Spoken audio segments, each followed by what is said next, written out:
महिला दोस्तों रोड के किनारे चाय बेचती है एक टपरी लगाकर, क्योंकि जो उसकी चाय की टपरी है ना, वही उसका सहारा है उसके कोढ़ी पति का इलाज कराने के लिए।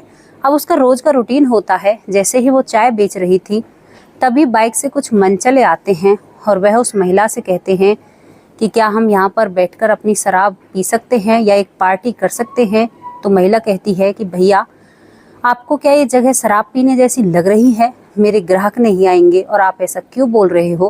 पहले वो नेमी में उस लोगों को वहाँ से हटाने की कोशिश करती है, लेकिन वो मन चले कहते हैं कि नहीं, हमें तो शराब यहीं पर पीनी है, और वो ज़बरदस्ती उस महिला के साथ वहाँ पर बैठने की कोशिश करते हैं। महिला उनसे गुस्से में बात करती है। जैसे ही महिला गुस्से में बात करती है तो एक व्यक्ति अपने होठों पर हाथ फेरते हुए कहता है कि चलो हम शराब तो नहीं पीएंगे, लेकिन क्या तुम हमें अपना रेट बता सकती हो?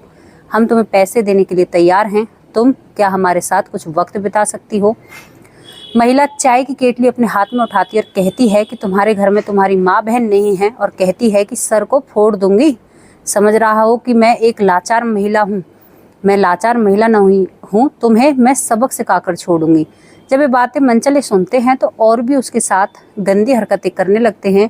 तभी महिला पुलिस वालों के पास फ़ोन कर देती है। पुलिस वाले तुरंत वहां पर आने की कोशिश करते हैं, और जैसे ही उन मनचलों को पता चलता है कि इस महिला ने पुलिस वालों को बुलाया है तो वो तुरंत अपनी बाइक पर बैठकर उस महिला को धमकी देकर जाते हैं।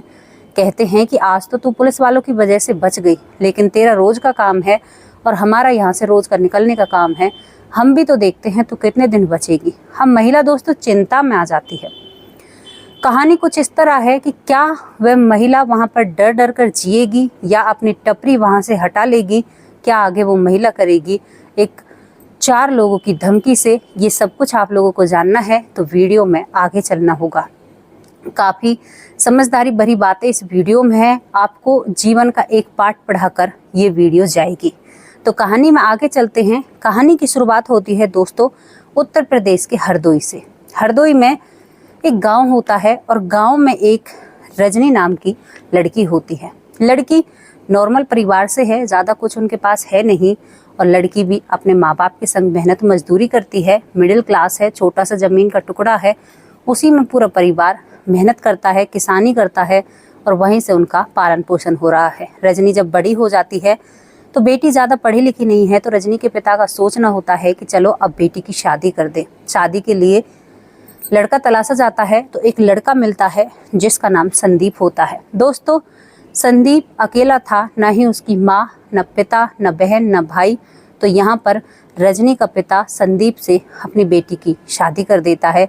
वो सोचता है कि भले ही कुछ कमा नहीं रहा, लेकिन ज़मीन का टुकड़ा है, उसी से इसका पालन पोषण हो जाएगा। जैसा वो खुद था, उसने अपनी बेटी के लिए ऐसा ही पति ढूंढ लिया था। दोस्तों शादी हो जाती है। शादी करके रजनी अपने ससुराल में पहुंच जाती है। संदीप जो होता है वो रजनी के साथ अच्छे से रहता है। समय निकलता है, शादी को 15 या 20 दिन निकलते हैं। तभी ये जो संदीप होता है, इसको इचिंग सी इसकी स्किन में होने लगती है, मानो खुजली होने लगती है। अब खुजली के लिए ये लोग दिखाने जाते हैं हॉस्पिटल में, तो डॉक्टर कहते हैं कि ये खुजली नहीं है, कुष्ठ रोग है। कुष्ठ रोग मतलब वो होता है जिसमें आपकी स्किन गरने लगती है। अब दोस्तों जब ये बात रजनी सुनती है तो वो भी दुखी सी हो जाती है और सोचने लगती है कि इनको ये बीमारी मेरे आने के बाद लग गई। लेकिन तभी रजनी का भाई रजनी को लेने के लिए उसके ससुराल में आता है। जब रजनी का भाई रजनी को लेने के लिए आता है तो रजनी उसके साथ चली जाती है और वहाँ पर अपने पति का हाल अपने पिता और माँ को बताती है। जब माँ बाप इस बात को सुनते हैं तो रजनी का पिता रजनी को एक सलाह देता है। कहता है कि बेटी, तुम्हारी अभी अभी शादी हुई है, तुम चाहो तो वहाँ बेशक मत जाओ, हम तुम्हारी दूसरी शादी कर देंगे। और वैसे भी उसके पास इतना खास कुछ है तो नहीं, और बीमारी भी ये बड़ी बीमारी है और बुरी बीमारी है। अगर तुम चाहो तो मैं तुम्हें वहाँ पर नहीं भेजूंगा। रजनी का पिता का कहने का मतलब था कि तुम अपने पति को छोड़ दो और यहीं पर रहने लग जाओ। रजनी कहती है कि नहीं पिताजी, जिसके साथ मेरी शादी हुई है मैं उसी के साथ जीवन भर गुजारूंगी, और किसी को अगर बीमारी लगी है, अगर मानो कि आप ये बीमारी 2 साल बाद या 4 साल बाद लगती और मुझसे कोई बच्चा हो जाता, तब भी तो मैं उन्हीं के साथ रहती। मैं उनके साथ ऐसा नहीं कर सकती। दोस्तों रजनी का पिता सुनकर अपनी बेटी के सर पर हाथ रखता है। कहता है कि बेटी, मैं तो तुझे बहुत बेवकूफ़ समझता था, लेकिन तू बहुत समझदार है। और कहता है कि अपनी घर गृहस्थी अच्छे से संभालना। रजनी को भी पता था कि पिता गरीब है, इतना कुछ हो नहीं पाएगा, और वो नहीं छोड़ना चाहती थी अपने पति को। और रजनी पहुंच जाती है दोबारा अपनी ससुराल में। अब रजनी वहां पर रहती है। पति के इलाज में जो जमीन का टुकड़ा था वो भी बिक चुका था। अब गांव में एक घर रह जाता है, और एक जहां पर हम पशु पालते हैं, एक उस संदीप के पास एक ऐसा नौहरा था। तो ये 2 जगह रह जाती हैं। लेकिन रजनी अब सोचती है कि ऐसे कैसे गुजारा होगा। उनके गांव में कर हाईवे निकला हुआ था दोस्तों। तो रजनी अब वहां पर एक चाय की टपरी लगाने का सोचती है। रजनी वहां पर चाय बेचने लगती है, तो उसका काम अच्छे खासे से चलने लगता है दोस्तों। तो वो मनी मन खुश होती है, क्योंकि उन पैसों से वो अपने पति का इलाज कराया करती। अब एक दिन दोस्तों वो चाय बना रही थी, तभी कुछ मनचले बाइक पर आते हैं। और बाइक पर आने के बाद वहाँ पर रुकते हैं और कहते हैं रजनी से कि क्या हम यहाँ पर थोड़ी बहुत पार्टी कर सकते हैं या शराब पी सकते हैं। तो रजनी उनसे पहले प्यार से मना करती है कि नहीं, आप यहाँ पर नहीं पी सकते, क्योंकि आपको ये ऐसी जगह दिख रही है क्या। तो यहाँ पर वो लोग कहते हैं कि नहीं, हम तो पियेंगे और तुम्हारे साथ मौज मस्ती भी करेंगे। रजनी समझ जाती है कि ये लोग अच्छे नहीं होते हैं। अब रजनी जिस डेगची जो केटली होती है उसे टाइट कर लेती है अपनी उंगलियों को, और उनसे कहती है कि तुम बैठ के दिखाना। तभी वो और बदतमीज हो जाते हैं और कहते हैं कि चलो कोई नहीं, हम तुम्हें 5,000 रुपये देंगे 1 घंटे के लिए, क्या तुम हमारे साथ वक्त बिता सकती हो। तो रजनी तुरंत पुलिस के पास फ़ोन करती है। जैसे ही रजनी पुलिस के पास फ़ोन घुमाती है तो वो मनचले समझ जाते हैं और बाइक पर बैठकर रजनी को धमकी देकर जाते हैं कि तू तो यहीं पर रहेगी, आज तो तुझे पुलिस वालों ने बचा लिया, लेकिन कल कौन बचाएगा, हम भी तो देखते हैं। अब दोस्तों रजनी इसी चिंता में सूखती रहती है कि अगर फिर ये लोग आ गए तो मेरे साथ ये कुछ भी कर सकते हैं। एक बात यहाँ पर आपको बोलना चाहें, जिस पत्नी के पति को कुछ हो जाए या विधवा हो जाए या पति बीमार रहता है, उस औरत पर सभी हाथ डालने को डोलते हैं दोस्तों, घूमते रहते हैं कि इसके साथ गलत किया जाए। अब यहाँ पर नहले पर दहला तब होता है दोस्तों जहाँ पर रजनी चाय बेच रही है, वहाँ पर एक और महिला गांव की अब कुछ सब्जियाँ बेचने लगती है। तो रजनी को एक हिम्मत सी मिलती है कि भाई अब तो ये मेरे पास आ गई तो मेरा टाइम अच्छे से निकल जाएगा और उन लोगों से भी डर कम होगा। अब दोस्तों एक दिन रजनी अपने घर जाती है, चाय का काम निपटाते हुए। जैसे ही रजनी घर जाती है तो वो देखती है कि उसके पति को उन्हीं मनचले लोगों ने कुर्सी से बांध रखा है और रजनी से कह रहे हैं, जैसे ही वो दरवाजे के अंदर जाती है, कि अब तू क्या करेगी, तुझे हम देखते हैं, अब तो तू हमारे साथ वक्त गुजारेगी और हम तुम्हारे साथ जो मन करेगा वो करेंगे। दोस्तों रजनी तुरंत गेट से बाहर हो जाती है और बाहर से गेट को एकदम से छोड़कर और एक पड़ोसी के घर में जा पहुंचती है। पड़ोसी से कहती है कि भैया हमारे घर में तो ऐसे हो रहा है। तो वो पड़ोसी अंदर से कुंडी लगा लेता है। दरअसल उस पड़ोसी के घर में भी उस दिन कोई नहीं होता। जैसे ही वो कुंडी लगाता है तो वो कहता है कि चलो, वो तो तुम्हें 5,000 दे रहे हैं, मैं तुम्हें 10,000 दूंगा, क्या तुम मेरे साथ रह सकती हो। रजनी जो एक ऐसी नारी थी जो इधर उधर भाग रही थी, वो वहाँ से भी गेट खोलकर और अपने घर पहुँचती है। जितने ही वो घर जाती है तो वहाँ से वो लोग जा चुके थे मनचले। उन्होंने सोचा कि रजनी तो हमें देखकर भाग गई, अब वो पुलिस को ला रही होगी। दोस्तों रजनी अपने घर आ जाती है और अपने पति के पास बैठकर रोने लगती है। कहती है कि तुम्हारे लिए इतना सब कुछ कर रही हूँ, लेकिन मेरे साथ जो हो रहा है वो मुझे ही पता है। उसका पति कुछ भी नहीं कहता है, क्योंकि वो भी थोड़ी बहुत शराब पी लिया करता है, हालांकि अभी तक रजनी को नहीं पता है। दोस्तों रजनी फिर अपनी चाय की टपरी चलाने लगती है। अब चाय का कुछ सामान जो होता है वो उसे लेने के लिए बाजार जाना पड़ता है। अक्सर वो जाती है बीच कूच में, तो आज वो फिर बाजार जा रही है अपना सामान लेने के लिए। रजनी अक्सर जब भी बाजार जाती तो वो डरती डरती बाजार जाया करती। जब से उसके साथ वो वारदात हुई है, अब वो बाजार में सामान ले रही है तो वहाँ पर भी वो मनचले उसका इंतज़ार करते हैं।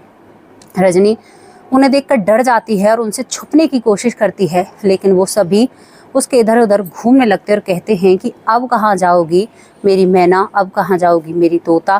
तो मतलब उस महिला से इतनी बदतमीजी हो रही थी। तभी रजनी के गांव के 2 लड़के बाइक पर कुछ काम बाजार आए थे और वह देखते हैं तो उन लोगों की वे जमकर पिटाई करते हैं और इतनी अच्छी उनकी खातिरदारी की जाती है कि वो चारों मनचले वहां से भागते हुए नजर आते और कहते हैं कि दीदी अगर आपको आगे कोई परेशानी हो अपना नंबर देते और कितने दिन से ये सब कुछ झेल रही हो। तो यहाँ पर रजनी रोती हुई कहती है कि भैया आज तुम मेरे लिए भगवान का रूप बनकर आए हो। वो लोग रजनी को हम अपना नंबर देकर जाते हैं और कहते हैं कि आगे तुम्हें अगर कोई भी परेशानी हो ना, ये झिझक तुम हम पर फ़ोन कर सकती हो और हम इन्हें आप ठिकाने लगा देंगे, तुम चिंता मत करना। दोस्तों, रजनी का जो मायका था वो वहाँ से उसके पड़ोसी थे, उन लोगों ने एक भाई का धर्म निभाया, अच्छे लोग इन्हें कहते हैं।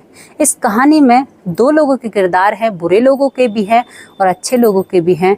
ये ऊपर आपके ऊपर डिपेंड करता है कि आप किसे पकड़ते हो। अब रजनी अपने घर आती है, सारी बातें अपने पति को बताती है। अब उसके बाद रजनी फिर टपरी चलाने लगती है और धीरे धीरे वो अपने पति को ठीक कर लेती है। अब दोस्तों, वो पति ठीक हो जाता है तो 15-20 दिन पीछे उसको बीमारी लग चुकी थी। उसके बाद शराब उसने वैसे ही नहीं पी, लेकिन जब उसको आराम हो जाता है तो रजनी का जो पति होता है संदीप, अब वो शराब पीकर और एक लड़की को साथ लेकर रजनी की टपरी पर पहुंच जाता है।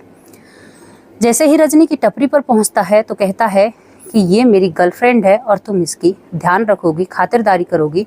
तो रजनी एक थप्पड़ उस गर्लफ्रेंड में रख देती है। रजनी कहती है कि सीधा घर पर मत जाओ, तुम्हें और तुम्हारी गर्लफ्रेंड को मैं आप देख लूँगी कैसी तुम्हारी गर्लफ्रेंड है, और अपने काम से काम रखो। मैं तुम्हारे लिए इतनी मेहनत करती हूँ, यहाँ पर टपरी चला रही हूँ और तुम ऐसे लखनऊ में पड़ रहे हो, थोड़ा सा तुम्हें आराम मिला है और तुम गर्लफ्रेंड बनाते हुए फिर रहे हो। तो यहाँ पर वो अपने पति को धमकाती है तो वो चला जाता है।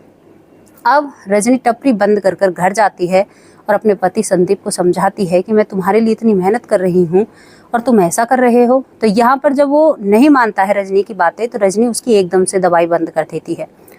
दवाई बंद होने के बाद दोस्तों 10 दिन के अंदर ही उसकी बीमारी वापस लौट आती है और अब वो रजनी के आगे हाथ जोड़ने लगता है कि मेरा इलाज करा दो, मुझे पैसे दे। तो रजनी कहती है कि वही इलाज कराएगी जिसको मेरी टपरी पर लेकर आए थे ना, और मेरे लिए तो तुम कहीं पर भी जाओ, मुझे तुमसे कोई मतलब नहीं है।